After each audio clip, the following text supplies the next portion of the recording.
E é isso aí, a gente está já com o pastor Guerra aqui, nosso pastor velho de guerra já aqui. Pastor Guerra, muito bem-vindo, viu, pastor? Sempre nos abençoe. O pastor Rogério, que o único defeito é ser gremista. De resto, que isso, gente. Deus perdoa todos, né, pastor? A gente tem que ser compassivo com os irmãos. Ninguém é perfeito, né? Que bênçãos estão aqui para falar desse tema medo. E a gente já tem perguntas do pessoal que fez perguntas da rua, mas antes a gente vai aqui com perguntas do nosso CAT, o pessoal que ligou no 3209-3301, que é a Luciana vai ler. Isso mesmo, vou ler a primeira pergunta já, pastor. Sim. Tem muita pergunta aqui, o pessoal está querendo saber muito sobre o tema. O Eduardo, aqui de Belo Horizonte, ele diz o seguinte: queria que me falassem mais sobre a mágoa e o perdão. Meu pai faleceu e eu não aproveitei ele em vida. Ele bebia muito e não era liberto como sou hoje, convertido e no caminho do Senhor. Sei que em programas passados foi falado sobre sepultamento, mas eu gostaria de saber mais. Ok, podemos tocar nesse assunto novamente, né?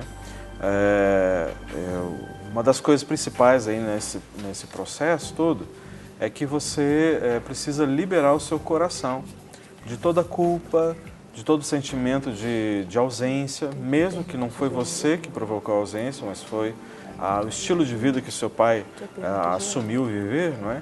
Então, na realidade, você precisa lançar o seu coração na presença do Senhor e receber dele o refrigério, receber do Senhor, então, o preenchimento no seu coração do verdadeiro Pai. O Pai que não abandona, o Pai que não espanca, o Pai que não bebe, o Pai presente, o Pai Emanuel. Então, esse é o verdadeiro Pai, esse que pode suprir qualquer mágoa e qualquer sentimento de distanciamento ou de separação, né? Então, a questão do sepultamento é algo que ainda nós vamos gravar e vamos projetar aqui para todos poderem ver como que se faz isso. Mas o mais importante é, na realidade, você orar e lançar seu coração nas mãos do Senhor e permitir que Ele possa, então, preencher o seu coração de toda ausência, de toda carência, de toda mágoa. Então, você faz uma oração, né, pedindo que o Senhor possa verdadeiramente tomar esses sentimentos que hoje você sente, né, e lança sobre a cruz de Cristo e recebe dele, então, o refrigério, o perdão e o saciar de toda a sua necessidade. É isso aí, a gente vai para a próxima pergunta então. Antes de ler a próxima pergunta, uma pessoa anônima de Goiás mandou aqui um testemunho dela e é bom para a gente compartilhar para quem está em casa. Olha só, ela diz: bom dia, Deus fez algo maravilhoso na minha vida. Eu tinha dificuldade em acreditar nos meus filhos e enxergar como eles realmente eram. Deus começou então a abrir os meus olhos e me mostrar que meus filhos são do Senhor, Ele tem a identidade de Deus e eu devo respeitá-los. Quero deixar meu testemunho porque vocês têm me habituado a melhorar no Senhor. Ela é de Goiás, não deixou o nome aqui, mas é muito bom, a gente fica feliz de receber testemunho como esse, né? Com certeza. Vamos ver, aqui tem mais perguntas. A Lourdes de Belo Horizonte diz o seguinte: estou enfrentando uma luta muito grande. Eu tento tirar a carteira de motorista, mas tenho medo e não consigo. Preciso de ajuda espiritual. Tenho esse sonho e creio que posso conseguir. Obrigada. O primeiro passo ela já tem, né? Ela crê. Ela crê, a fé, esse é o principal alvo, né? Ou seja, ela crê nela mesma, no seu potencial. Né? Quer falar um pouquinho sobre isso, Guerra? Tem jeito, né? Tem que descobrir a raiz do medo, né? Que existe um medo aí, não é? Parece um trauma, né? O medo de tirar a carteira. É um trauma que tem que descobrir a raiz e curar essa raiz aí. Inclusive, tem um... Qual que é o nome da telespectadora? Lourdes. Lourdes, tem um testemunho exatamente sobre carteira de uma amiga nossa que foi colocado no boletim da igreja essa semana. Então, se você acessar o lagoinha.com, você tem ali, logo no meio à direita, no meio da página à direita, você tem os boletins online. Naquele jornal que a Lagoinha todo domingo imprime, você tem o mesmo conteúdo online. Então ali tem um testemunho da Annelise. Ela é a esposa do pastor Matos, que é o coordenador aqui da Super FM, e ela tem um testemunho de milagre no último dia para vencer a pauta dela. Ela já tinha tido não sei quantas reprovações e sempre por medo, aquela insegurança, né, como você relatou.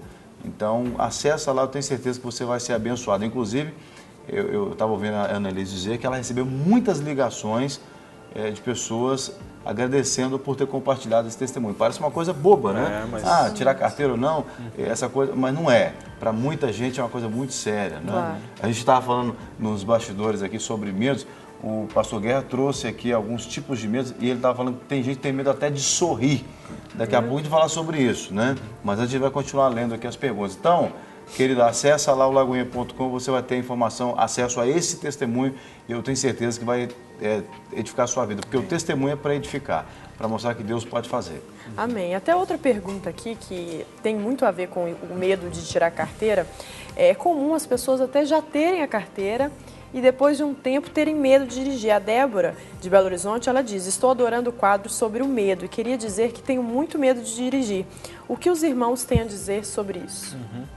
Inclusive, nós temos uma pessoa no nosso ministério que tirou a carteira e ainda tem uma dificuldade de dirigir, de estar só no volante, de enfrentar essas ruas e o trânsito atual de Belo Horizonte está sendo assim bem complicado, são muitas obras, existe um grande contingente de automóveis, então existe um temor, uma insegurança. E aí nós precisamos, na realidade, estabelecer no Senhor a nossa confiança. E é Ele que traz a capacitação. E como nós falamos aqui ontem, nós temos que enfrentar os nossos medos, nós temos que enfrentar aquilo que tenta nos parar e impedir de avançar. Então, uma sugestão que eu dou, foi uma sugestão que eu já dei para essa pessoa também, começa a dirigir no seu bairro, nas ruas mais próximas, onde não tem grande movimentação, e vai dirigindo, vai se arriscando cada vez mais um pouco, e isso vai trazendo confiança para você, e aí então você poder enfrentar as grandes avenidas ou mesmo as BRs, e você poder fazer uma viagem. Então, na realidade, é importante isso, a gente sempre começar do pouco, ou seja, nos humildes começos que a gente tem que começar a partir dele e a partir daí então você começar a enfrentar algumas ruas um pouco mais movimentadas até você sentir os desafios maiores. Então a gente tem que começar, né? A palavra de Deus é muito clara a respeito, a gente não deve desprezar os humildes começos. Exato. Deixa eu até aproveitar e pegar os marmanjões aqui, que dirigem muito bem. Às vezes dá vontade de abrir a Bíblia e ler com a pessoa para não tacar a Bíblia na pessoa, né? Que ela vê aquele carro de autoescola e mete a mão na buzina, entra em desespero. Você já passou por esse momento, Exatamente. viu? Você que não tem paciência com essas pessoas, às vezes você vê que a pessoa é nova de carta, que é um senhor que está dirigindo, tem equilíbrio, tem domínio próprio. Cada um não é para vencer só o medo, não, mas é também para dar chacoalhão em vocês também, viu? Você viu alguém na autoescola, seja você, às vezes você pode até escoltar essa pessoa, porque tem alguém que fica atrás buzinando, você vai devagarzinho, porque isso vai facilitar as pessoas a perderem o medo, isso é muito bom. Maurício, eu fiquei muito impressionado com a sua colocação. Vinda de um paulistano, torcedor, muita paciência, realmente eu fiquei muito... Isso é resultado da clínica da alma. Graças a Deus, Senhor, Ele tem se muito tratado. obrigado. Sendo curado. Isso aí foi resultado quando eu tinha... Inclusive, deixa eu sugerir aqui, vamos gravar um quadro dentro do carro com o Maurício.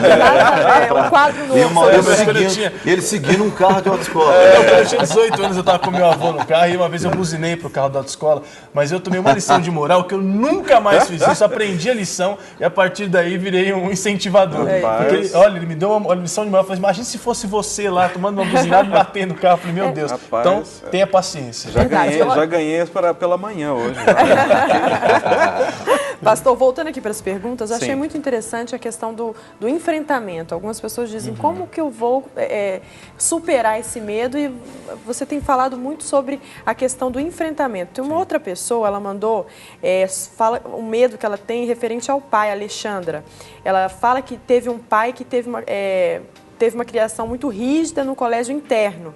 E ele trouxe essa criação para a nossa casa. E ela diz, ele me tocou, me expulsou de casa 10 vezes. A primeira vez eu tinha 8 anos. Isso foi no Natal. Ou seja, ela associou isso ao Natal.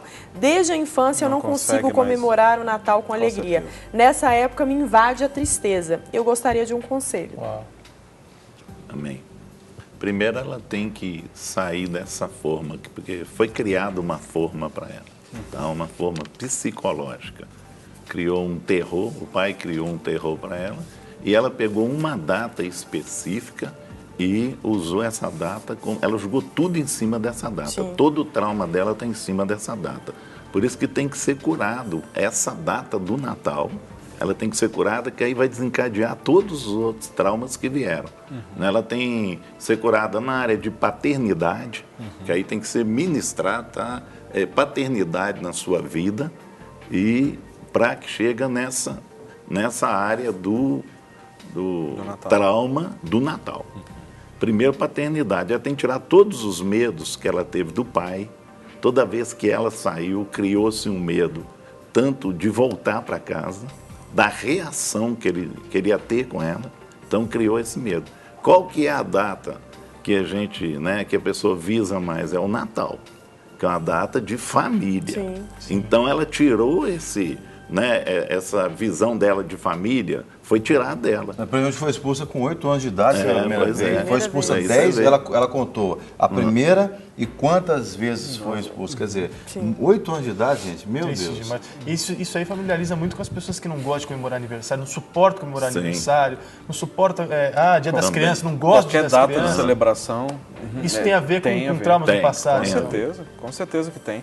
E muitas vezes as pessoas que não gostam de celebrar o seu aniversário, não gostam de que façam uma surpresa, um bolo, e abraço, e presentes, e reúna as pessoas, com certeza teve algum problema Não é aí normal, né? nessa área de celebração, e ela tem um problema de autoestima. Ela tem problema de autoestima. E uma das coisas que a pessoa que enfrenta o problema de autoestima é ela receber amor das pessoas. E aí, essa questão do aniversário, de você vir, dar um abraço, e a pessoa tem dificuldade de receber o amor das outras pessoas. Elogio, não é? Porque ela tem essa dificuldade. Então, é uma situação aí que a gente pode, de repente, ajudar, né, nisso. Uma outra colocação aqui, porque o que nós esperamos dos pais? Nós esperamos só o quê? Carinho, entendeu? Dedicação, não é? E o que o pai fez? Tudo isso faltou na vida dela.